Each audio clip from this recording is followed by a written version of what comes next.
everyone, it's Lily. I'm a first year medical. Actually, the other day someone called me a rising second year. I really liked how that sounded. Anyways, I am a first year medical student, rising second year, and former registered nurse. And this video is going to outline the steps I think you should take if you are a nurse and you want to go to medical school.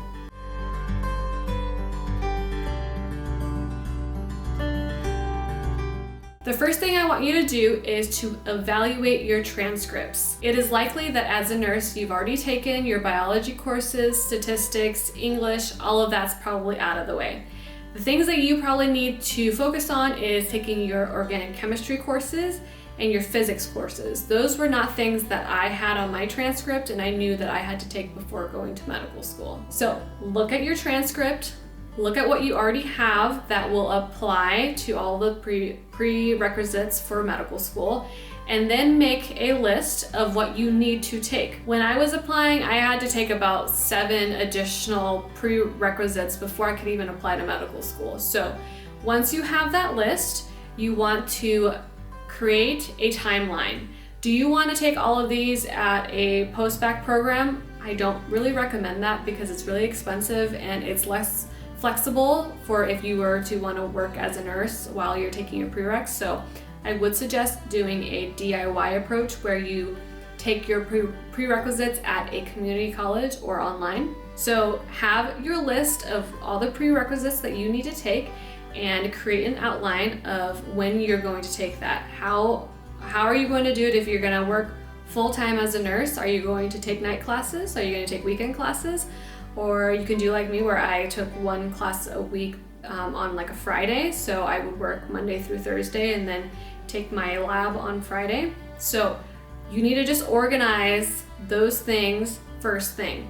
Make sure that it's something that you can do with the time that you have with, say, working and going to school. The second thing that you need to do is network.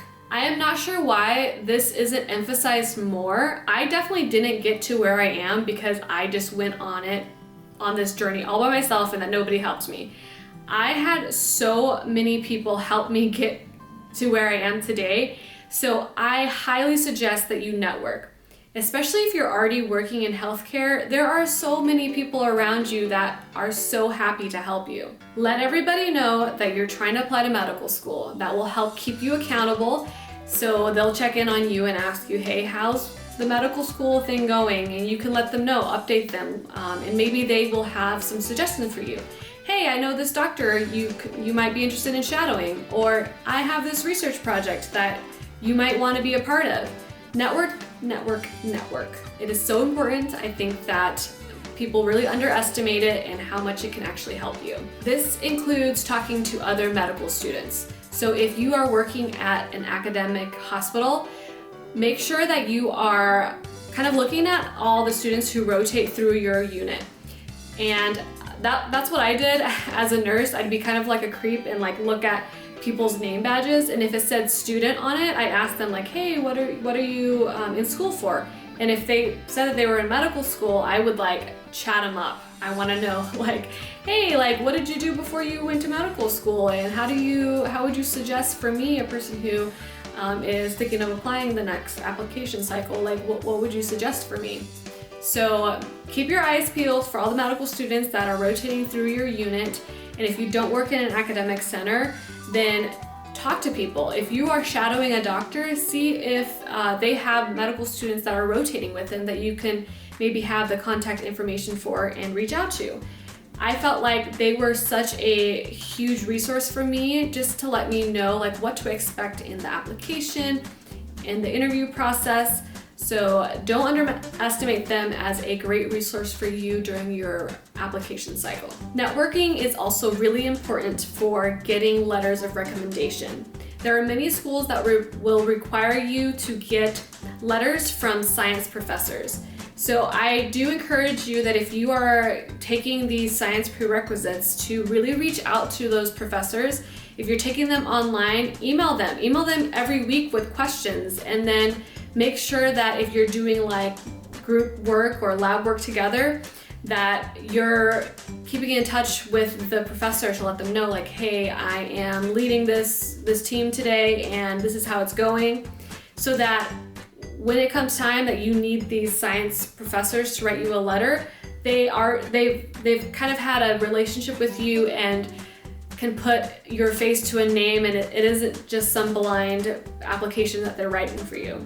The third thing that I really want to discuss is your opportunities for volunteering. As a registered nurse, you have a very particular skill set that you can offer to your community. So if there is a free clinic near you, definitely volunteer there. And if you're interested in global health like I was, you can apply to programs abroad. So volunteer, get your volunteer hours, get your community service hours while you're doing all your prereqs. You don't need to like bunch it all together and do like 100 hours in like 3 months. I did it over the course of 3 years. So if you're just doing a couple hours each week, it will add up and it will look consistent and it will be helpful for your application. So we've talked about evaluating your transcripts to make sure that you have a list of your prerequisites that you need to take if you know what you need. We talked about networking to make sure that you are letting people know that you're applying to medical school so that you can get your letters of rec and you can get some shadowing experience. We also talked about how you need to volunteer and get your community service hours. The next thing is what I dreaded the most and it was not a good time, is that you need to study for the MCAT. So set up a good study regimen. I have a whole video on how I did on the MCAT and how I felt about it, so I'm not gonna really dive deep into that. But that is something that you have to do. It's part of applying to medical school. So set up a good timeline for yourself and take that exam. Don't let that exam define you. Don't focus on it so much that you neglect the rest of your application, because that will not be good. The fifth thing I want to talk about, and might be one of the most important things, is to craft a compelling personal statement. It will really help pull all the information in your application together to give the admissions committee a better understanding of who you are and why you want to apply to medical school. Don't neglect spending lots and lots of time on your personal statement and editing it. Don't save that for last. Start working on it during the time that you are doing your prerequisites. These are just not things that you should cram in a day. The personal statement is really important, and take some time to sit and reflect and let the admissions committee know in a compelling and interesting way why you want to be a physician. The sixth thing that you should do is make a list of all of the medical schools that you want to apply to.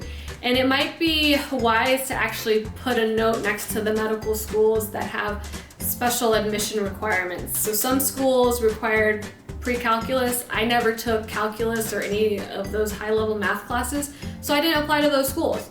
So make a list of the medical schools that you want to apply to. Definitely include DO schools and include state schools.